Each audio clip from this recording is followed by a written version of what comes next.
Welcome to Home Science classes by Neha ma'am. Today we discuss about potassium. आज के इस video में हम पोटेशियम के बारे में जानेंगे। हम जानेंगे कि पोटेशियम क्या है, साथ ही इसके सोर्सेस क्या हैं, अर्थात ये हमें किन खाद्य पदार्थों से प्राप्त होता है। फंक्शंस को जानेंगे, फंक्शंस ऑफ पोटेशियम, पोटेशियम के हमारे शरीर में कार्य, तथा हम ये भी जानेंगे कि पोटेशियम की कमी से हमारे शरीर में किस प्रकार की प्रभाव देखे जाते हैं। तो अब हम अपना वीडियो स्टार्ट करेंगे। पोटेशियम पोटेशियम का शरीर निर्माण में अति महत्वपूर्ण स्थान है। यह तंतुओं और कोशिकाओं के निर्माण में अपना महत्वपूर्ण योगदान देता है। साथ ही पोटेशियम की अधिक मात्रा शरीर की विभिन्न कोशिकाओं में पाए जाते हैं। ठीक है, जैसे इसकी जो मात्रा होती है हमारी बॉडी में, उसमें से अधिक मात्रा यानी कि ज़्यादातर पोटेशियम शरीर के विभिन्न सेल्स में होते हैं, यानी कि कोशिकाओं में होते हैं।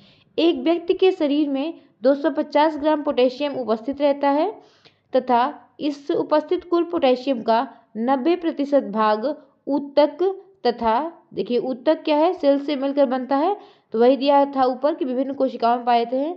90% भाग ऊतक तथा आरबीसी में मौजूद रहता है और शेष 10% भाग बाह्य कोशिकाओं में उपस्थित रहता है, अर्थात कोशिकाओं के बाहर फ्लूइड के रूप में, यानी कि तरल द्रव्यों के रूप में उपस्थित रहता है। ठीक है, अब हम जानेंगे पोटेशियम के स्रोत या सोर्सेज ऑफ पोटेशियम। तो पोटेशियम हमें सभी प्रकार के भोज्य पदार्थों में प्रचुर मात्रा में प्राप्त रहता है या उपस्थित रहता है। दाल, दूध, दही, पनीर, अंडा, मांस, मछली, मुर्गी, फल एवं सब्जियां पोटेशियम के उत्तम स्रोत है, अर्थात इनसे पोटेशियम अच्छी मात्रा में प्राप्त होता है। साथ ही मक्खन, ब्रेड एवं बिस्कुट में भी पोटेशियम की मात्रा पाई जाती है। अब हम जानेंगे कि पोटेशियम का हमारे शरीर में क्या कार्य है। ठीक है, इसे हम थोड़ा अच्छे से समझते हुए चलेंगे कि पोटेशियम का हमारे शरीर में क्या कार्य है।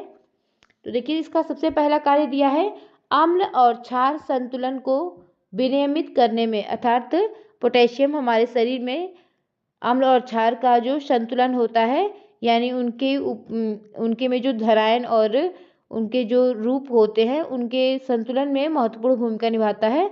अर्थात जैसे आप लोग देखे होंगे के ऊपर एक प्लस लिखा होता है। जब भी हम लोग पोटेशियम को लिखते हैं रासायनिक रूप में, तो के ऊपर एक प्लस का चिन्ह देते हैं, यानी कि वो धनायन जो होता है वो इसके बैलेंस को निर्धारित करता है। तो वही दिया है कि पोटेशियम कोशिकाओं में मुख्य धनायन के रूप में रहता है, जो कि अम्ल क्षार के संतुलन में महत्वपूर्ण भूमिका निभाता है। साथ ही साथ ये हमारे शरीर में तरल पदार्थों के भी संतुलन में कार्य करता है। ठीक है, क्योंकि पोटेशियम ठीक हमारे कोशिकाओं के में भी होता है और उनके बाह्य कोशिकीय द्रव्यों में भी रहता है। तो बाहर 10% रहता है और अंदर 90% रहता है।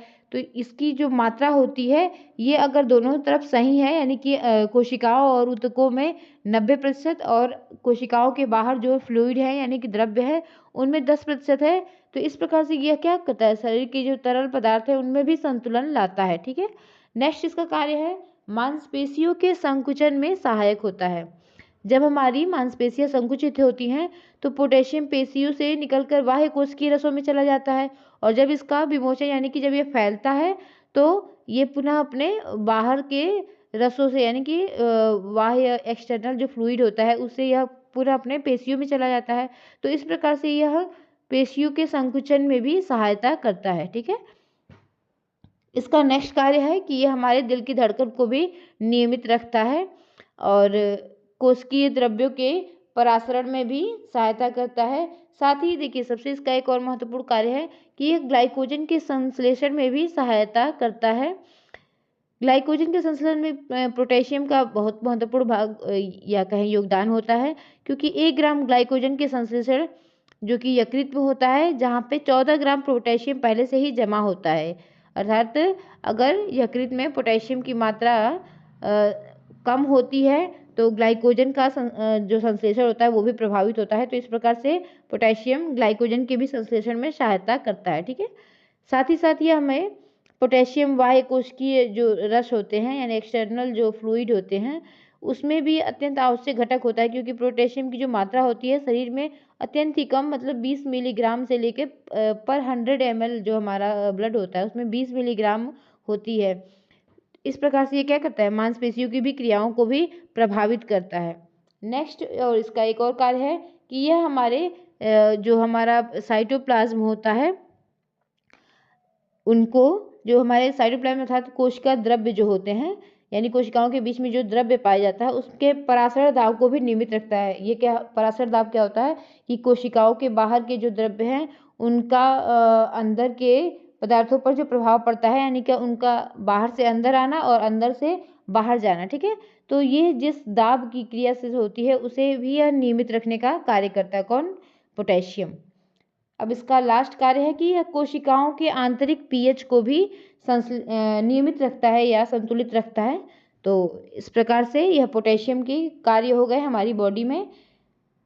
अब हम जानेंगे कि हमारे शरीर में अगर पोटेशियम की मात्रा कम या अधिक होती है तो उसके क्या प्रभाव होते हैं। देखिए, आपको हम लोग बता दें, स्लाइड में तो नहीं लिखा है, लेकिन पोटेशियम की मात्रा जब हमारे बॉडी में कम होती है तो इसे हम लोग हाइपोकैलेमिया कहते हैं, और जब हमारे शरीर में पोटेशियम की मात्रा अधिक होती है तो उसे हम लोग हाइपरकैलेमिया कहते हैं।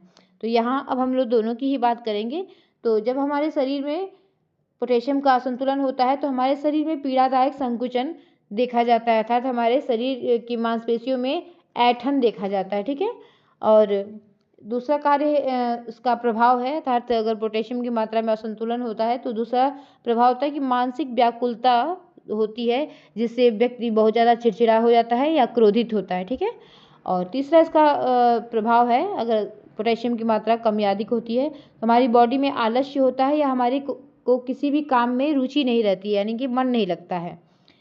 चौथा इसका कार्य है कि यह हमारे हृदय के जो धड़कन है इसको जो नियमित रखता है। तो अगर हमारी बॉडी में अगर इसकी मात्रा कम या अधिक हुई तो हृदय की धड़कन में भी असंतुलन पाया जाता है। ठीक है, अब इसका पांचवा कार्य है कि जब हमारे शरीर में पोटेशियम की मात्रा क्या हो जाती है, बहुत कम हो जाती है, तो हमारी संज्ञानहीनता हो जाती है, यानी कि हम लोग बेहोश भी हो जाते हैं। ठीक है, तो यही है कि संज्ञानहीनता या चेतना शून्य का हो जाना, पोटेशियम की कमी से भी ये भी प्रभाव देखा जाता है। तो आज की इस वीडियो में हमने पोटेशियम को काफ़ी अच्छे से समझा। Thanks for watching. Please like, share and subscribe.